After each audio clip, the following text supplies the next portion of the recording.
right, guys, welcome back to another video. We have a lot to talk about today, so let's just jump right into it. The biggest thing going on right now in terms of a studio causing a controversy is with a game called Quantum Error. Now this is from the developer called Team Kill Media. Never heard of them before. Never heard of this game before, which instantly sets off the red flags in my head that this entire thing that they are causing here is kind of a marketing ploy, a marketing strategy to get their game out there and heard of and people talking about it, and it's absolutely working. But what is going on right now is they have announced a game back in 2020, and it's Quantum Error, and it was first announced for the PlayStation 5. And there's lots of receipts going back to how the developers prefer the PlayStation 5. They're essentially fanboys of the PlayStation 5 with the development of this game. But they have been putting out a series of tweets here calling out the Xbox, saying that they will not be able to have the same game essentially in terms of loading, and they're going to have to put load screens in the Xbox version because of the difference in the SSD speeds. Now, this is something that we've seen from the beginning of this generation, that the SSD speeds between the Xbox and between the PlayStation 5 have really not made a big difference, especially when you look at all of the load time comparisons between games. Really is a very minor difference. Sure, the PS5 has a slightly better SSD, but it hasn't really given it an advantage that for games where they could do things on the PS5 that they can't do on the Xbox. The entire thing with Ratchet and Clank Rift Apart was essentially debunked right away, that they needed an SSD to be able to run that game. We saw the minimum requirements for the PC version, that it can use a hard drive device. We also saw reports coming out that developers said that they would be able to run Ratchet and Clank essentially on a PS3 and a PS4. So a lot of things here with the SSD that has been used in order to push forward narratives that have essentially been debunked at the end of the day. And this is seeming like another one of those things that is going to be debunked. And it seems like it's another thing from a developer that is using console wars in order to get their game out there. And hey, I'm not gonna lie, it's working. So I guess good for them, because more people are talking about it, and they will probably sell the game more than they would have if they didn't start with all of this stuff. But here is what they are saying, and this is coming from the official Twitter account of Quantum Error. The first thing they say: development is pretty much done at this point. We are a hair away from going gold. We are going through a bunch of final approval type stuff before the game can officially be sellable. So everyone should be hearing from us very, very soon. We'll have a couple of gameplay videos lined up to show off as soon as we can announce anything or everything. We have started looking into optimizing the game for Xbox, but it is definitely going to take a bit of time, unfortunately. Quantum Error has been made to be played with the PS5's extremely fast SSD. The Xbox SSD is quite a bit slower, and so we are going to have to change things quite a bit to make up for the difference in speed. Somebody asks them, how come every other developer can do it just fine? And Quantum Error responds, we did not develop this game for PS4 or the Xbox Series X and S. Quantum Error was designed to use the PS5 and its specific tech. If we had started development by holding the game back to account for all platforms, it would work fine, but that would also mean a lesser quality game and sacrificing the awesome things we can do if we put all of our focus into the PlayStation 5. Now, that right there is they're saying the PS5 has better tech for this game than the Xbox Series X and S because of the SSD. Now, what is funny is that there is technology within the Xbox, like velocity architecture, that can be used and really help with loading times, help with all that type of stuff. Now, this is another tweet that they did put out. They say, we did not say the game does not run or work on the Xbox. The game runs at 60 frames per second at the same graphic quality on the Xbox as the PlayStation 5. We only pointed out that the SSD on the Xbox is slower and that we have to find a way to figure that out. We have a boss fight in Quantum Error that swaps levels instantaneously 4 to 5 times like Ratchet and Clank game without the extra speed of the SSD in the PS5. This boss fight could stall or hitch while transitioning, which will hamper the experience. And somebody asks here, does direct storage on Xbox solve this issue? And they respond, we are working on it, and yeah, it might solve everything, but we got to test everything and figure it all out. And then another response here says, by the way, was the DX12 and DRM and Xbox cause some issues in the development, or is it just the hardware? Quantum Error responds, not that we have seen, though DX12 is in its early days, at least on my computer, was extremely unstable. Lately, though, it seems to be pretty solid. So right there, They're saying essentially that the Xbox SSD is not fast enough for things like boss fights, and it slows games down. They reference Ratchet and Clank, which we already know you don't need an SSD to actually play Ratchet and Clank. And then when asked about direct storage, which is a feature, I mean, if you're a developer, you think you would know about this feature and you would utilize that and try to make this game work in a way that you're going to have the same experience both on the PlayStation 5 and on the Xbox. They say that they're working on it right now. But instead of working on it, they put out a series of tweets knowing that they are going to be creating console war marketing, and it has absolutely worked for getting the name of this game out there. I never heard about this game before this SSD thing. I think probably a lot of people didn't hear about this game before the SSD thing. They are currently sitting at only 4,923 followers on Twitter. So this is a very small game from a team that is using the SSD stuff in order to market their game. And I'm not going to sit here and say that it isn't working, because it does seem like it is working, and they're probably, like I said, going to be selling more games. Now, there is another thing here that is pretty interesting when it comes to this game and the developers, and how we can tell that this is definitely something that has shown that they are PlayStation fanboys. So this is Josiah Jones, and Josiah Jones here is one of the developers on the game for Quantum Reality. He says, "We love PlayStation. They also say PlayStation is our focus right now. Other platforms will come later, as we're really a small team, and we won't deny our love for PlayStation. Sorry." So clearly they're just focusing on the PlayStation platform, and calling out the Xbox is something to help push their game forward for the PlayStation fans. Now, do I really care if they get this game working on the Xbox the same way it's working on PS5? No, not really, because I'm probably not going to be playing this game. But this is something that has been brought up and a lot of people are talking about it, and it is because of, I guess, the explosion on social media and the back and forth as to whether that PS5 SSD is really such a big differentiating factor that there are games that utilize it that won't be able to work on the Xbox platform. I don't think we've really seen any examples of it. Ratchet and Clank absolutely would be able to run on an Xbox, no problem. You probably would be able to go through all those seamless things. I mean, you look at Psychonauts 2, they had seamless transition between worlds when you would run through the portals.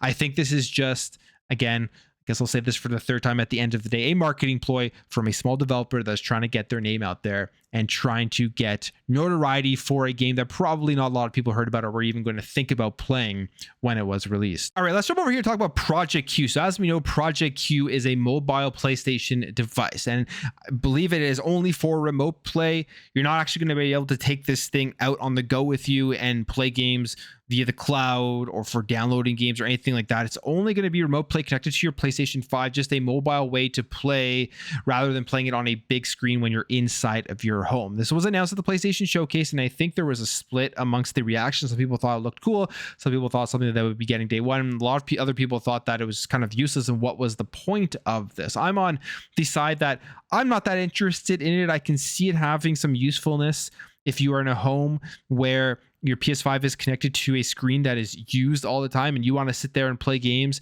or you want to hang out with your family while they're watching TV, but you still want to play PS5. I can see the usefulness of it in that way, because I have Steam Deck, I have other handheld devices where, of course, I can download games natively on that, but I do utilize those devices a lot when I'm not able to actually use my TV for playing games. Now, this year, when they showed it off, it's a DualSense essentially cut in half with a tablet in the middle. Now, we actually have leaks that look very real, and I believe from everything I've been reading that they are real in how this device is looking and how it is going to be functioning. And there's a video here as well as some screenshots that this device is going to be running Android, and you can see with the tablet there in the middle, the screen moving around, the controls, all that type of stuff. It is all working.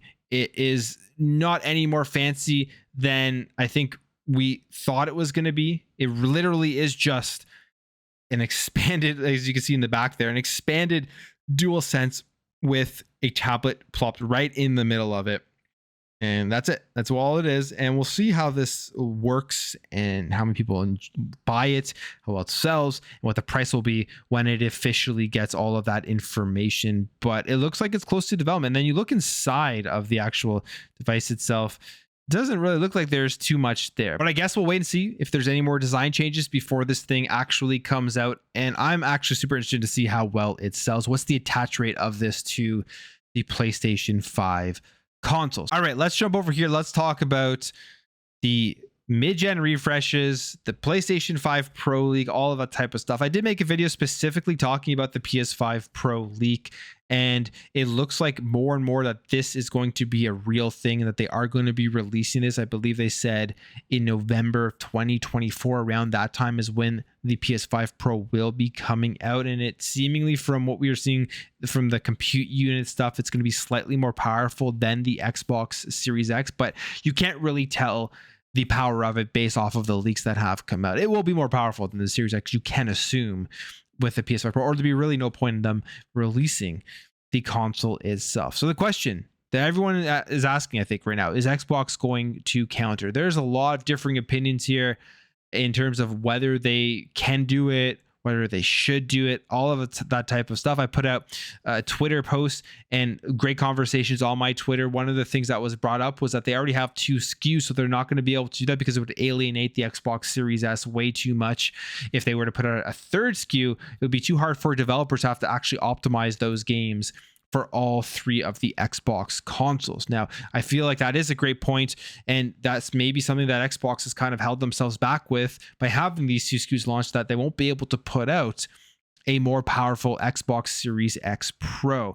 And it brings us to this here, which was an interesting thing that happened in the DF Direct Weekly number 116, where they say that the Xbox Series X is Microsoft's mid-gen refresh, and the Xbox Series S is their standard machine. They say this here specifically, that it was revealed that back when Microsoft showed the Xbox Series X console to Digital Foundry, they said that the console is their mid-gen refresh, as they consider the Xbox Series S as their standard machine, and they just decided to release it ahead of time to offer what players might have gotten from a mid-generation refresh from the start, which would mean that Xbox believes with the Xbox Series X, they have built it in a way that it is future-proof for this entire generation. I guess essentially no matter what the competition does. There is a debate there that Xbox doesn't need to respond to everything PlayStation does. And while I do agree with that, I believe that if the PS5 Pro does come out and it is relatively significantly stronger than the Xbox Series X, to a degree where you're seeing a bigger difference in these games where they're getting more consistent 60 frames per second at 4K with ray tracing and all that type of stuff, I believe Xbox does need to respond. And this wouldn't be the first time that they have 3 SKUs. They had 3 SKUs during the Xbox One generation. Yes, I know the Xbox One S was only very slightly more powerful than the Xbox One, but we saw things like with Gears getting more frames out of the game with the Xbox One S, and overall games were running better on the One S versus the OG Xbox. And then they came out with the Xbox One X, which was more powerful than the PlayStation 4 Pro. And I would say that was actually an advantage for Xbox going into the end of that generation. I feel like Xbox will need to respond at some point, maybe not in 2024, potentially in 2025, where they release another Xbox that is going to be more powerful than the PS5 Pro. And for a couple of reasons. First of all, I mean, they've ran with the most powerful console narrative from the beginning of the generation, and I think it would be stupid to lose that. I feel like, why not put out that more powerful Xbox console and give it to the enthusiasts that will want to buy it and see if there is enough of a market there. I mean, I feel like there would be enough of a market there based off of the One X. They have first-party games that are going to be running on the PlayStation, and I think it would look really bad if there are games that just get a couple more FPSs on the PS5 Pro and are running worse on the Xbox Series X. I think that would be something that Xbox wouldn't want to see. And then finally, I mean, what has been Xbox's mantra throughout this entire thing with the rebranding with Game Pass and moving forward to an ecosystem? It's giving players the choice of where they want to play, giving players the best place to play on console, and the console still being the core. I feel like if you're not able to counter a PlayStation 5 Pro, I mean, they have the money to do it. They're not able to put out a product where you have the best console in the market for multi-platform games specifically, and then obviously for the first-party games that run on PlayStation, the best place to play them will be on the Xbox. Feel like that is telling the consumers that the Xbox and the console isn't the core, and that you should just go out there and get a PC. And I like consoles, So I want them to counter it if the PS5 Pro is going to come out. Now, if you're asking me, do I think we need mid-gen refreshes this generation? Absolutely not. I think it's absurd that we're already talking about a PS5 Pro. I think it's absurd that we're potentially talking about an Xbox Series Pro with the way that this generation has gone, where the majority of these games haven't even come close to utilizing the power of these things, and a lot of them have been cross-gen still. So I don't think we need them. But if the PS5 is gonna, or PlayStation is gonna put out a PS5 Pro, I feel like they are forcing Xbox's hands to respond. And there's a lot of people saying they won't have time to respond.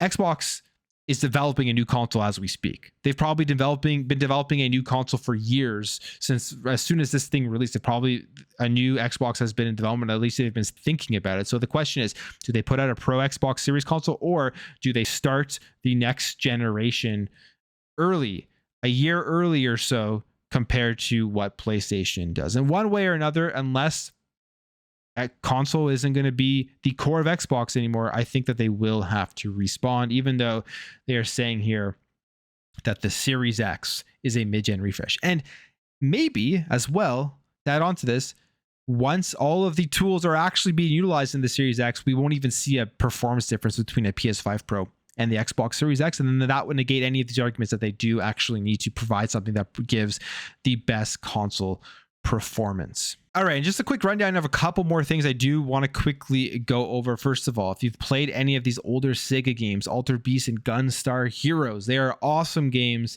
And apparently this is a rumor coming from Special Nick that Sega is looking into bringing back both of those franchises, which I think is amazing. I've played both of them. I absolutely love them.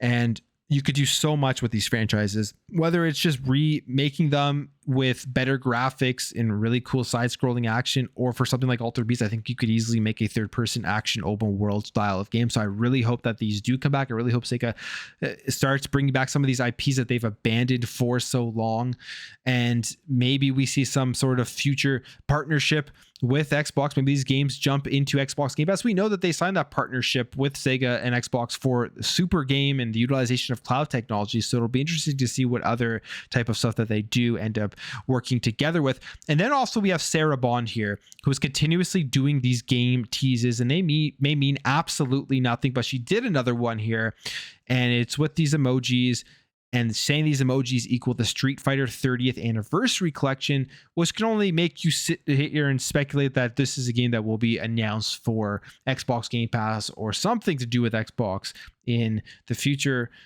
unless she's just trolling everybody and doing these things for games that she likes to play. Now, Street Fighter 30th anniversary collection, awesome game. I already own it. And all of those older Street Fighter games are a ton of fun. And this would be awesome to come to Game Pass, especially with the online feature, being able to jump in and play more people who haven't played this game before, because it drops right into the service. And then she also did another one for Resident Evil. And again, this could mean absolutely nothing at all, but hey, maybe there is some older Resident Evil games or some sort of announcement coming for Resident Evil and Xbox. And she's continuously doing this, and we'll see if there are more games that she does this for in the future. And finally, let's end it off here. Let's talk about this, which is the Xbox Series X. And the fact that this thing is selling out like crazy, and this, for a lot of people, can be attributed to the backwards compatibility. If you remember, last week, or maybe it was 2 weeks ago, I forget, but I've been playing Call of Duty, the older Call of Duties, on my Xbox because the servers have been fixed, and it's an amazing experience. It's great to go back and play those games. You jump in, you're playing them right away. Matches are easily found, and seemingly because of that, we have a tweet here saying that Xbox Series X is selling extremely fast in the UK, and that's becoming out of stock. It's out of stock nearly everywhere, and they say this is a major win for Xbox. Backwards compatibility is amazing. You can see here that it is out of stock.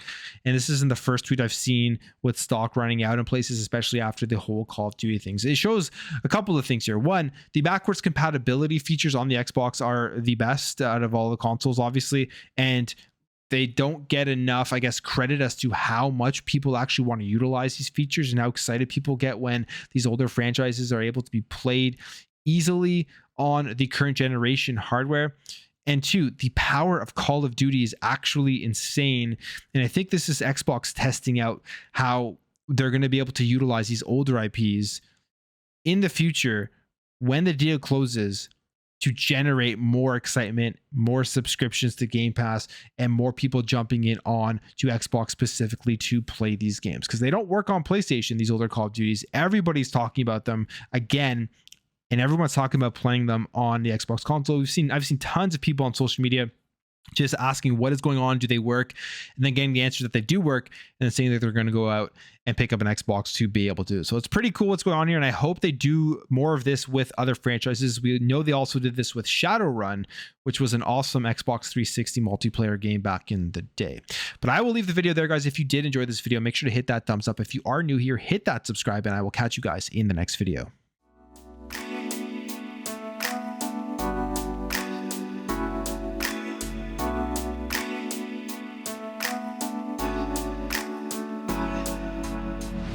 Bye.